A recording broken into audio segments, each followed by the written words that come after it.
Welcome to WLNM, the web novel and manga review, hosted by Zeke Shanguris. Welcome to WLNM, the web light novel and manga review podcast, the podcast dedicated to bringing our listeners the artists, writers, creatives, and other industry pros that are part of this amazing world of anime, manga, and light novels. We'd like to welcome today the blogger behind the I Drink and Watch Anime blog, Arena. Welcome to the podcast.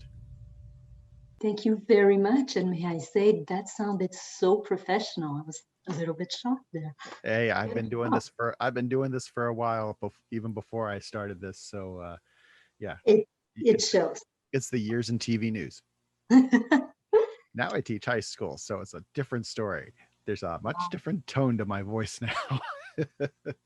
But moving past that, so I mean, obviously, the first question: what inspired I Drink and Watch Anime? Aside from the fact that I do drink and watch anime quite a bit, and I think that was a productive twist on it. Yes. We did discuss this once and twice. I suffer from OCD, obsessive compulsive disorder, which is very fun. So I do things compulsively. Like I need rituals in my life. And I figured a blog was cheap and unlikely to be physically harmful. So that's actually, I just wanted something to do, to write every day and do every day, a type of, a ritual, like I said. And having it public and having people to interact with sort of makes me want to go back to it. It incentivizes me in keeping up with it. And it's been really great for my mental health, and just, it's fun. That's a great way of looking at it. I'm definitely not obsessive compulsive like a hockey goalie, but I am very routine.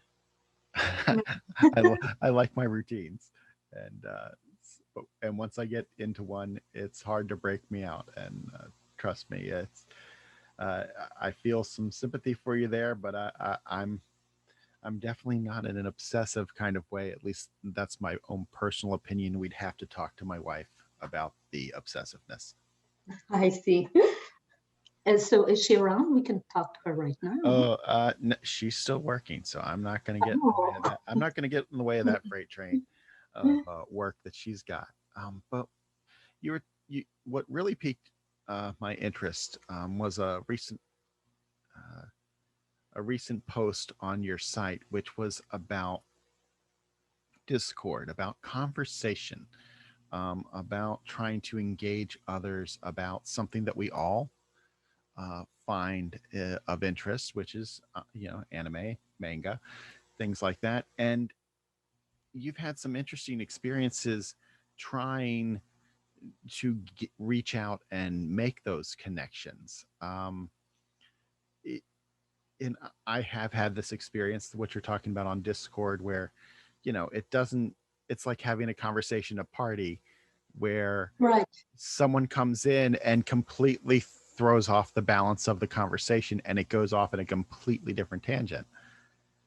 It happens all the time. Conversations get kidnapped. It's more like snippets of conversations than actual full-on discussion. So, what is it that, I really have enjoyed your blog. I think I started really looking at it repeatedly in the last year or so. And you have a lot of good insight there. You do take your time to look at, multiple facets of the genre. So how, other than the blog, what have been your best ways of trying to get that engagement? Well, I have, to be honest, a long history. I've been an anime fan for quite a few years, as I'm given to understand you have as well. Oh, yes. Yeah. But I live in a French province where most people here speak French, and not that many people watch anime. And when we do, it tends to be older anime that has now a French translation and so on.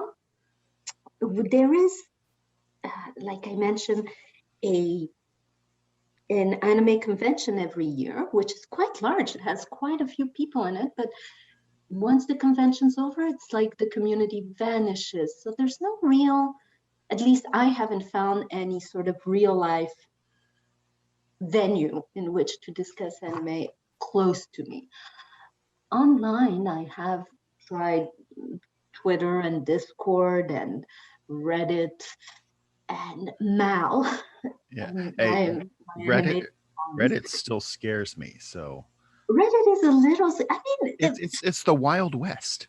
it's the Wild West. Exactly. Reddit is, you never know what you're in for. You can start a thread and it's wonderful and insightful and you leave it and it's great. Or you start a thread and like you're looking at frog porn all of a sudden and you Yeah, don't know how it happened exactly. or Yeah, how to feel about it. And yeah, so hmm, yeah, sorry, my yeah. camera. Reddit is the Wild West for me. It's like, yeah, it's that place that it's that back alley that you just don't go down. That they say, You gotta be ready for an adventure. I think especially especially from my experience as a kid, I had like a handful of friends that knew what anime was. I grew up in a very rural area, and the only way I got exposed to it is the handful of videos that were in the video store. And it wasn't even a blockbuster. It was like, mom and pop shop. And they had a handful of videos. Among them was like uh, Macross and Yamato and, things that I still love to this day. But there really weren't a lot of people to talk with. I think by high school, there was a little bit more out there. Like my friend Chris Harvey, he was a big Sailor Moon fan, and he had pictures of Asagi in his locker in high school. But there weren't many people that we could talk about this stuff with. And as I got older, like my wife didn't know until I'd say a year or more into our marriage that I was a big anime fan because I had never had a reason to talk about it. Right. Yeah, I can see what you mean. Now, I grew up mostly in Madagascar, where there was no anime whatsoever, or TV for that matter of fact, for most of Yes. it. But when I was very small, I was in France. And there, for some reason, like when I was a small child in the 80s, there was tons of anime. I didn't know it was anime. There was tons of it. So I actually, as a very small child, like 4 years old, I would watch Rose of Versailles. Wait. Rose of Versailles is Lady Oscar. Okay. Anyways, I would watch all the anime when I was a tiny little kid. I had no clue it was anime, and already I was absolutely captivated by it. So when I found it again in university, I went wild. I was like, oh my God, it still exists. I didn't dream this up. It was waiting for me. And I just started watching it again. Nobody else did. I guess it wasn't cool at the time or something, or maybe people just didn't talk about it. But I knew like two other people that watched anime, and that was it. Yeah. Well, it, my shock came from when I realized you could watch it online. I when I discovered that like Hulu had anime titles, and I could watch these things streamed to my computer, it You just ever? kind of blew my mind. I mean, I grew up in a generation where we were, you know, we had VHS copies of copies that we gave each other if we found something new. So the idea that I could stream it, it blew my mind. It is. It's amazing. It's like this whole library at your fingertips. Did you ever have like the old 10 sub Napster experience where you would sit No, at your I computer? did No? not have the Napster experience. I think I might have downloaded like 3 songs from Napster because I was not, I won't say I wasn't tech savvy, but to me, Napster was a place where, people got music from, and I wasn't a big into music. So I never played around with the site enough to know. I didn't even know that there was a section of it that had anime stuff on it. Oh, yeah, it took like 5 to 15 hours to download a single episode, and half the time it like failed and gave you an error message. At 48 at 48 bytes per second, probably it would take take that long. Yeah. You had to do it. You had to do it. Hands up, and half the time the subtitles had nothing to do, and I mean nothing to do with the episode. Uh, but I can see that, especially since Napster was, I mean, uh, a unrestricted sharing site. Let's go with the nice way to put it. Yeah, it was reputable. Yeah. But yeah, and you've probably had the experience that I do, and for me, I call it my angry old man or get off my lawn moments when I'm at a convention and I hear kids bitch and moan about, oh, I don't want to have to pay for Crunchyroll. I'm like, you have no idea. What Yeah, you have so much at your fingertips right now. You have no I, idea how good you got it. I have it, and I have it the other way as well, where the anime industry is so underfunded, and like these poor animators are working inhumane hours doing this art, creating art, and getting paid peanuts for it. And we're like, yeah, $7 to watch unlimited anime per Yeah. month with no restriction. No, that's not worth it. But I'll pay like 15 bucks for a sandwich. It's Yeah. it I think feels unfair to me, that's a great way to put it, is you know to put it in perspective. I mean, if you go to Starbucks and you buy a cup of coffee, if you buy a venti or whatever, it can cost you almost $3+ or $4. And they're gonna moan about having to pay that much a month. it Mhm. it makes me, that kind of thing makes me crazy. But that's when I get to I'm like, yeah, now that I'm an adult, I have like all the services. I I have all the services. I watch I have Crunchyroll, Hulu, Netflix, High Dive. I had Amazon Strike when that was a thing, but now it's just on Amazon Prime. I mean, I suck in copious amounts, and that's Funimation? what Huh? Funimation? Funimation. I've got a Funimation account. I just go nuts, because I'm a grown up and I have an income, and And I you can make. choose I to choose to spend it spend it on wisely. exactly. I Oh, choose to spend it on streaming services. Some people want to watch HGTV all the time. I 9 out of 10 times am going to anime, unless I'm you know watching. what though? I would watch anime HGTV. That would be a very, Oh, it's almost, well, we basically have enough content for an anime food network. we do, and it's awesome. I like watching food anime is the best way to put on weight for Yeah, I mean, I personally, I mean, I can appreciate the talent it takes to put the anime together. I 100%. And I think the detail that they show in some of these food anime is absolutely spectacular. But I I can't get into them. I just can't sit there and watch people. cook. Yeah, I Really? can't do it. I can't. And not only to cook, but to try and elevate food to like this master samurai level Bushido thing. I'm like, crack some eggs, put it in a frying pan, and I'm pretty safe. I mean, I'm You and I are very different people. hey, and and the thing is, I'm a what I would call a very skilled cook. I'm especially a very skilled baker, but I cannot, for the life of me, watch, you know, the idea of,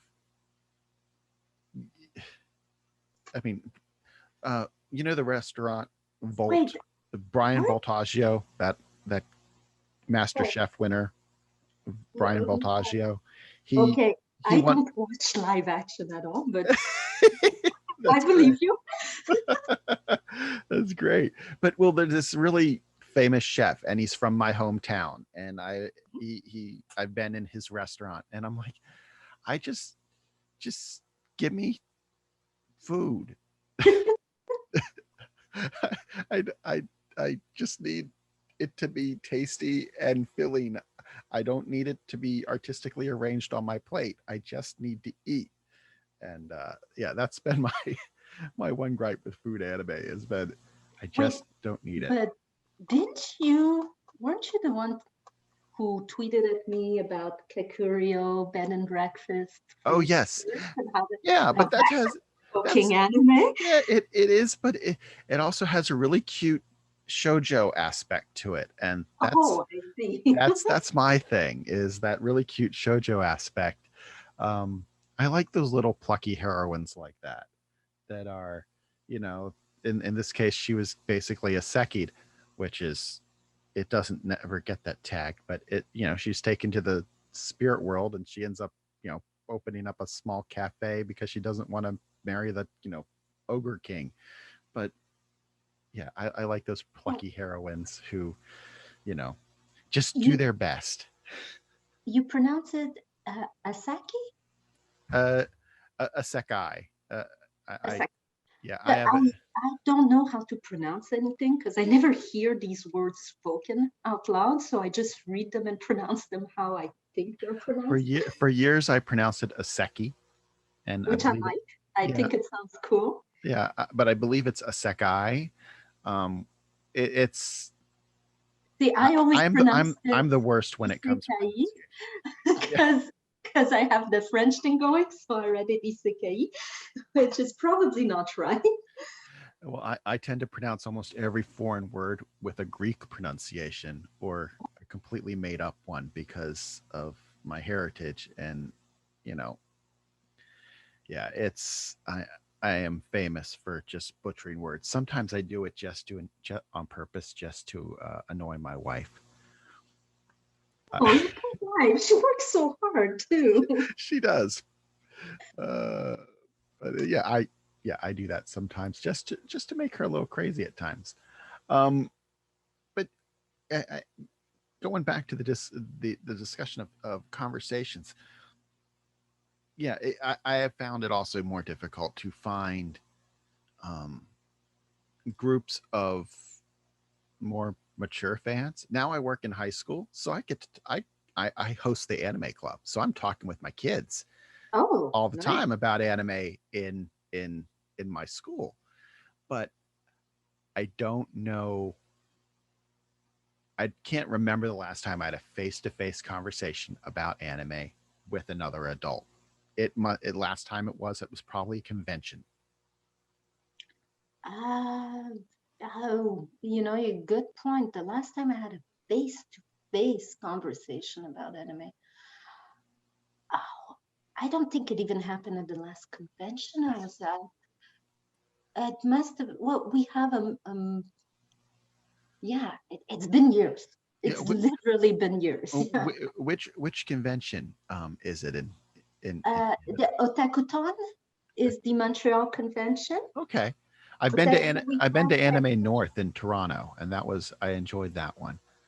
Um, Yeah, I've never been to the Toronto one. I've never been to any. I've actually only been to Otakuton. I've only been to the Montreal one. twice, I think, and I've been to Otakon in the States. That's my bread and butter. I was there when they were in Baltimore, and now they're in DC. Right. When they were in Baltimore, I've been to the Baltimore and I've been to DC once, but I am not a huge convention goer person, individual, or fond of big groups of people in general. I can understand that.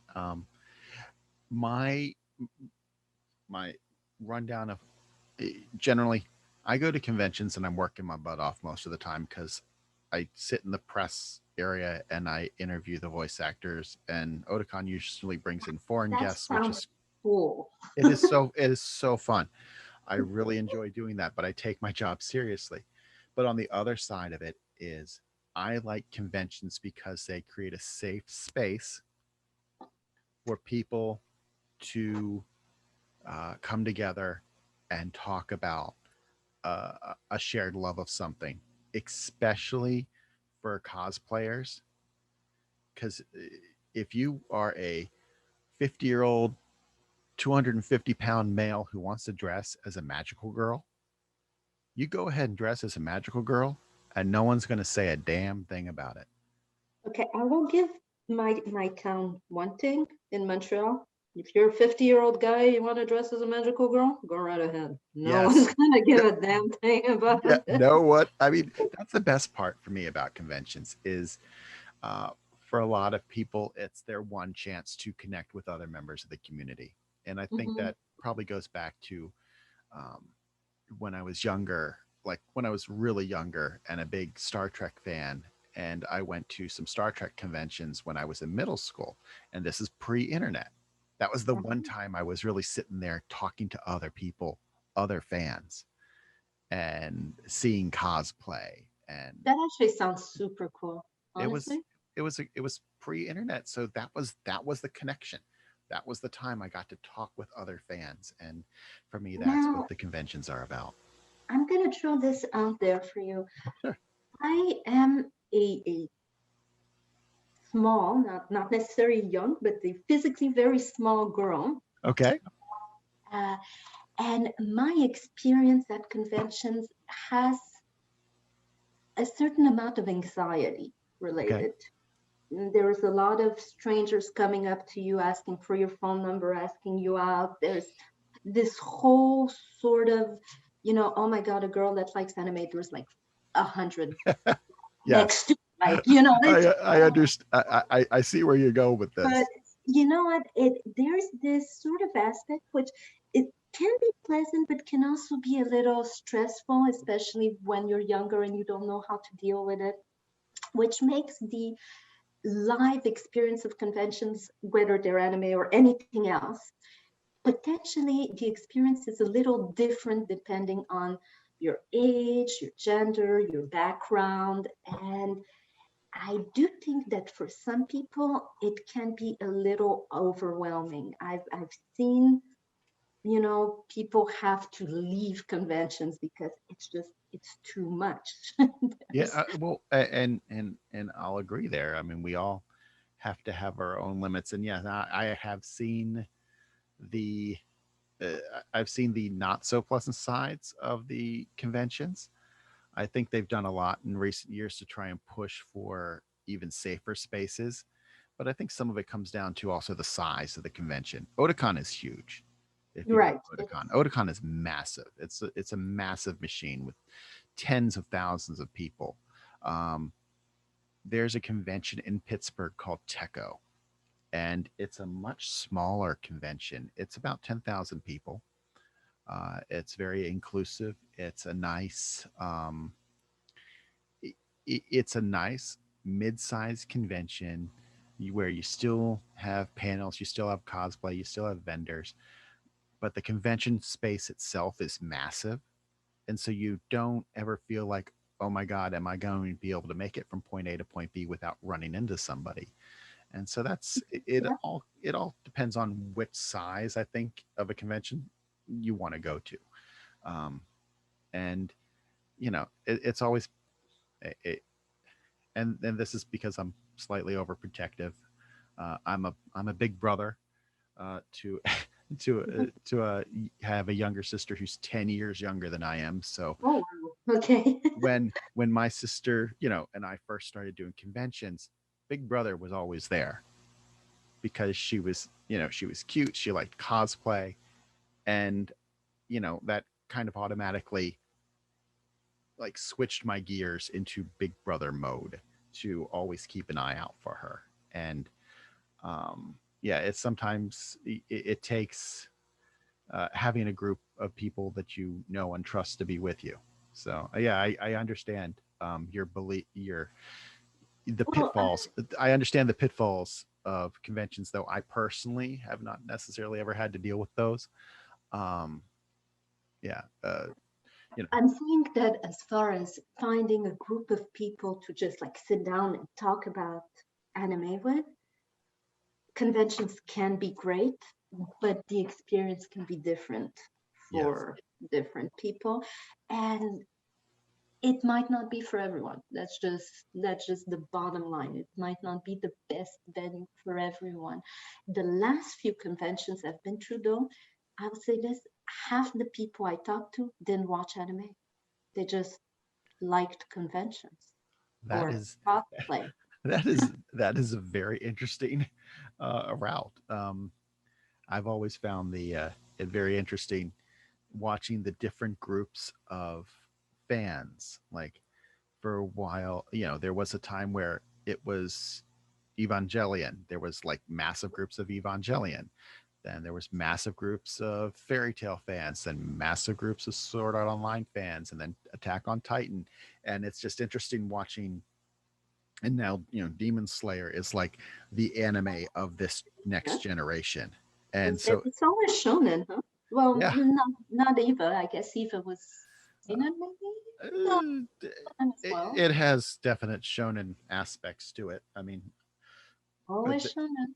yeah, but there's it's interesting watching these groups uh, of of what becomes the big influence. It becomes their touchstone in anime. Right.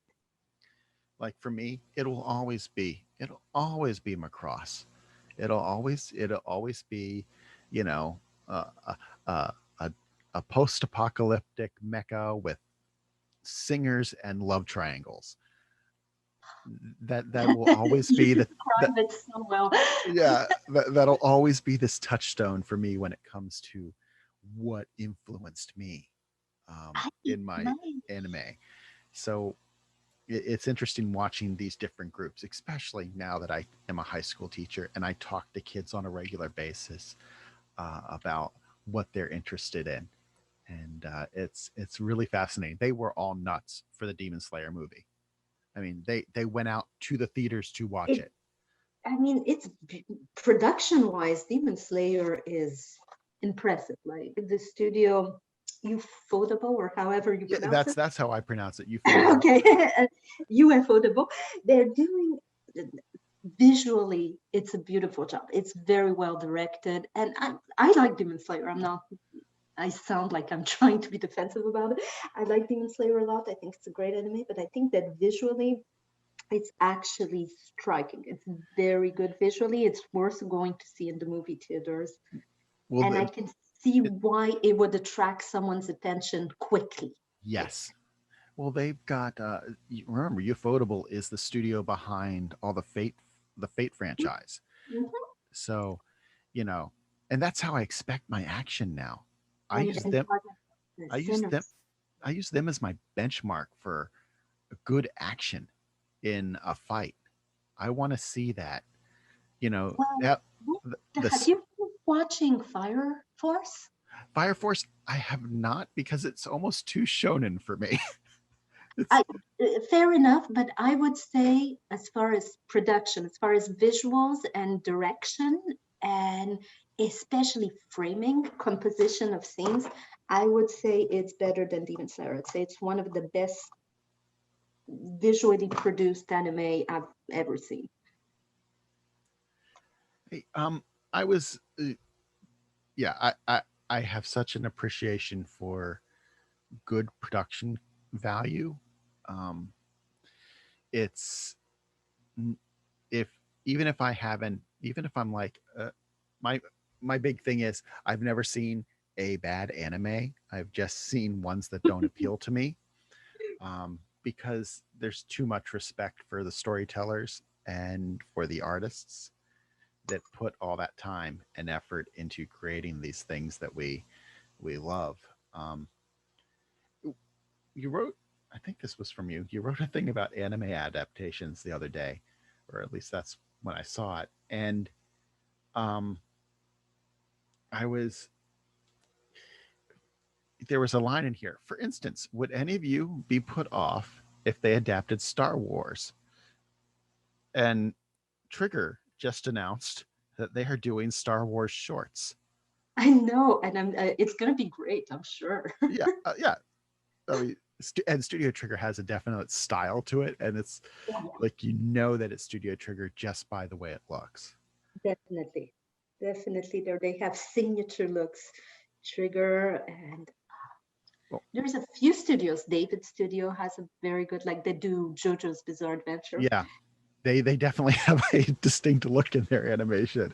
Well, Kyo Annie, Giovanni, yes, yeah. yes, they're Yeah, it. they're back this season. I'm so happy. What was that? They're back this season. Yes, yes, yeah. I love. I was a. I never thought in all my years of watching I would love a show about a woodwind instruments club. Right? I agree. And there's no like great drama in it. It's Oh, pretty just daily, like these are the students. And as much as I love Kamiko, she is just the observer. She's she's not the she doesn't cause any of these events to happen. right. She's just like the frame that we're viewing this world through. And I am astonished every time I watch that. The attention to detail in that program in Hibiki Euphonium um, is just spectacular. You see the reflection of the other musicians in the brass. Yes, I remember. And it's written and everything, the cinematic language through it has a lot of sort of confidence and respect for the audience. It's a show that doesn't feel compelled to always be doing something because it thinks its audience will lose interest the second something big isn't happening. And it doesn't feel the need to really feed us all the information or give us characters that are super easy to understand, that are archetypes. And there's a stillness to it that to me always conferred just a certain level of, we believe our story's good and we believe our viewers are smart. So that's all we need. We can just let the story speak for itself. Yeah, the And it oh, go ahead. feels nice. No, sorry, that was pretty much No, the end of no, it just um there's one episode where they play the piece from beginning to end. right. And it's like you're sitting there in a symphony hall. And I am a fan of going to the symphony when I've been in area. I used to live near the Maryland Symphony Orchestra where their home base was. So I'd been to the symphony multiple times in my life. And they did an entire piece from beginning to end. And my jaw just dropped. I'm like, this isn't something that you typically see animated even in a film. I know that same for me. That episode was like the one that said, okay, this is special.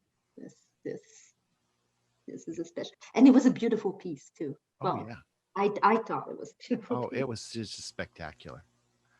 Um, let's see. Oh, also in that in that article you did talk about what if Game of Thrones had become was turned into an anime, and I think you're right on with your take on that.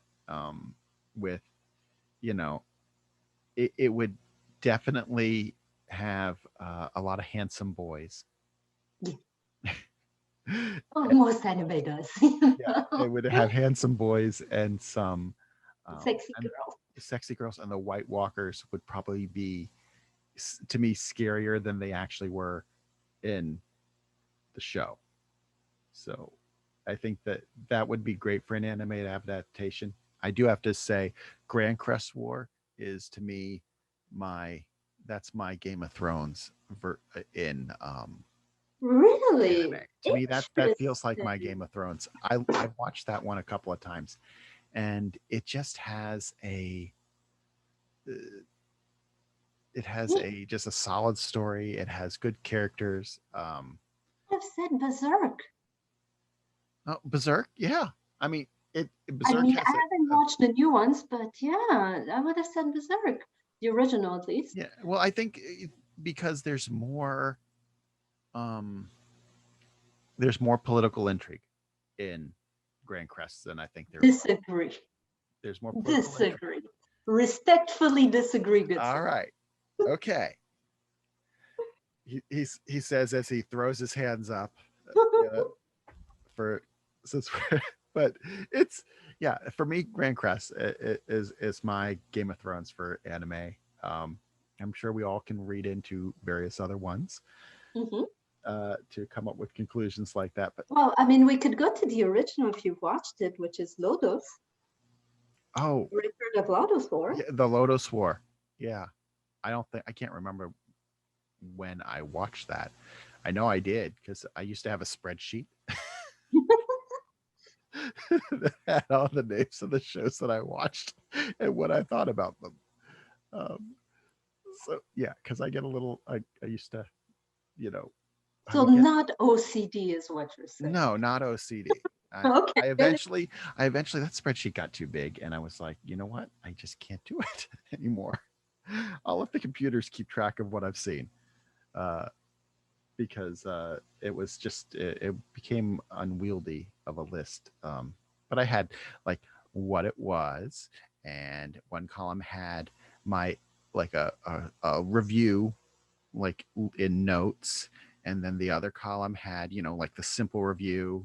Did I like it or did I not?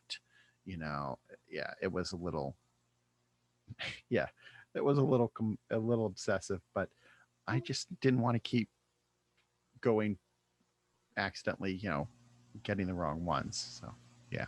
Accidentally rewatching a show. That was my excuse too, even though I've never accidentally rewatched. So I've rewatched a lot of shows. I bet not accidentally. Not accidentally, no. Um, but yeah, I think this and this goes back to the theme of the original thing. I mean, what we've had right now is that discord.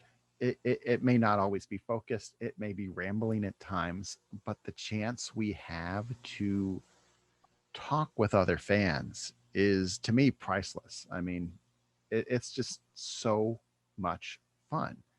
I have a question for you. You say that your principal sort of venue or platform to find these discussions is Twitter.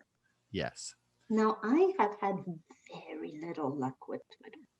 I find that it devolves very quickly into like useless arguments. Not everything, but a Yes. lot of things, like a lot of plain statements sort of just become one person saying, "Oh, this is trash," another person saying, "No, you're trash for saying," and on the And exactly that's that's where all it is, you know. that's where the self-restraint comes in. There are many times where I see someone post something and I'm like, I could get involved in this, but I'm not going to do it. For me, even though it's in an open forum, Twitter is a means of two-way communication between me and somebody that I already know. Ah, okay. Okay, so you're using it like me, more like a messenger than an actual Yes. open Yes. discussion venue. Yes, Okay. because I absolutely freaking hate Facebook. So I don't have Facebook, but yeah. yeah, I don't like Facebook at all. So Twitter's been my main way of reaching out, and I I've followed some people over time, and when if I watch something and I'm excited about it, I'll send them a message and be like, "Hey, did you see what happened in this episode?" Sometimes they're like, they haven't caught up, or they haven't seen it, but sometimes they're like, "Yeah, it was cool," and just that enough has been enough to have a conversation. Like But how did you meet them before? um, randomly, in a lot of ways, randomly. I spend a lot of time on Twitter because it used to be a habit out of my news background, because I would be scrolling through and like breaking news or events that would pop up, and they would pique my interest. And then I just gradually started following people that I found interesting, that talked about anime. And then I started following some of the authors that I've had on this program that write like novels, because they generally are anime fans to begin with. And so it's kind of like a chain reaction of connections. And eventually you you get to Just a give level. me Yeah, one more. yeah. One more.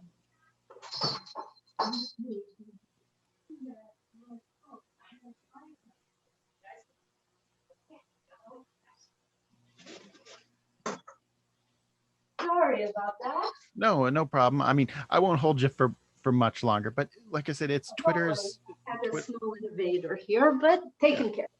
Yeah.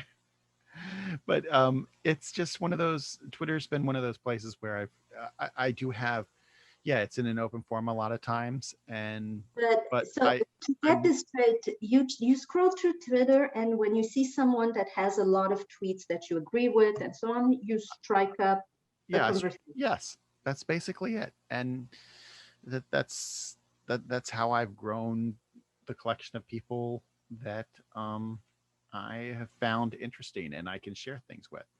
I had a great conversation about. I came across the live action version of the battleship Yamato the other day on Funimation. There's a live I didn't even know. Okay. Okay, I'm not going to say pass, but it was like, oh my god, they completely changed the personality of several of the key characters, and I was like, this, what am I watching? And so I reached out to a fan that I knew that loves Yamato, and I'm like, what the hell is this? And he's like, well, it's he was happy that it came out, and yes, they changed all this stuff, but typically when the Japanese make an adaptation, they like compress the cast and the script down as far as they can, because they generally don't have a lot of money. Yes, that's true. And he's like, he was still happy it came out. The VFX, the visual effects were good, but Not to mention that anime, from my understanding, is the way that they advertise and the demographics for anime compared to the demographics for dramas or real yeah, live action shows in Japan are quite different. And there's like a tonal adaptation that has to be done every time. it it's different. Depending on studios and all sorts of other things, we could have an hour, 2 hour conversation on the ass backward way they fund anime Oh, in yes, Japan, because it's insane. I know. But it, uh, yeah, it depends. There are a lot of variables in that one. It's the Western system, I think, is a little bit better, but that's just coming from a Westerner's perspective. So Well, there's more money. Let's put there, it that there's way. more money in the way that More we do it, resources. but there's less that's produced. Well, yeah, there's less that's produced, and there's oversight, which depending on how much more oversight, depending on how you look at it, can be a good or a bad thing. Like that oversight is a quality control. It ensures a certain level of, you know, artistry and certain standards that are applied.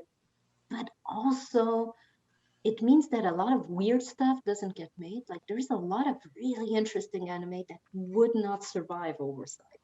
No, no. Yeah, And that not would be just washed out. That would be like watered down because, oh, this is a little too out there. well, yeah, but in not just the whole, politically correct or not suitable for audiences, but just things that are unmarketable or that would appear unmarketable. As someone who like loves, for instance, Natsume's Book of Friends, have always loved, that is a completely unmarketable show. If there was a big studio that wanted to make money, they probably would not greenlight a project about a kid that moves to the country and enjoys it, you know? Yeah. Well, I'm always surprised at the anime that have been underwritten Mm. by certain industries. Like the Let's Make a Mug 2 that came out was partially underwritten by that region uh, in Japan that Oh, is famous for Zombieland. its pottery. And I'm Zo- sure the one that came out about the Honda Super Cub is Oh, is partially underwritten by that. And then there was one that was about these girls that were into riding bicycles like cross country. And at the mhm. end of every episode, you had the voice actresses doing a whole spiel about about actual bicycles. Uh, Super Kid, I believe, Super Cup. Yeah, Uh, yeah, and like I said, Zombieland Saga that just finished the second season, quite popular. yeah, Is essentially for Saga, which is a part of Japan Tourism Bureau. yeah. Yeah. They're creating tourism buzz through anime, which that's how they do it. That's how they do it. I'm not gonna knock them because I know when I finally get to Japan, I've had to cancel my trip like 4, 5 times at this point. Mhm. When I finally get there, hopefully next year when they You, open their borders again, I will be doing pilgrimages to places that I want to see. So will it be your first trip? it will be. I've tried to go 4 previous times, and each time something's come up. Oh no. Whether it be a snowstorm that canceled my flights, whether it be something happened in the family, and then I was all set to go last year. And Oh no. Yeah, I can imagine. Oh. so, yeah, hopefully and now Japan is locked down like during the Warring States period. So, if getting in to that country as a foreigner at the moment is very difficult. So, I'm just looking forward to them opening back up and going and enjoying some time traveling around and soaking in the actual places of things I've seen only on television. So, Out of curiosity, what are your tourism shows? Like what um, shows are gonna okay, well, actually, I'll get to that in a moment okay. because we Sure. are now at plus an hour. Oh, So I'm going sorry. to wrap up the official podcast and I'll tell you about the trip in a second. Um, thank you for joining me to have this Discord to talk about anime. I really enjoyed it. Me Um, too. yeah, I look forward to doing this again. And if you are interested in talking about anime or listening to us talk about anime or say light novels, and you want to know how creators come up with the ideas they do, um, subscribe to the WLNM podcast, where we hope to highlight the best that independent creators have to offer. And if you want to learn more about Irina and her I Drink and Watch Anime, check out drunkenanimeblog.com with some very interesting challenges laid out for you while you're watching your anime. And until next time, keep reading. This has been a WLNM podcast.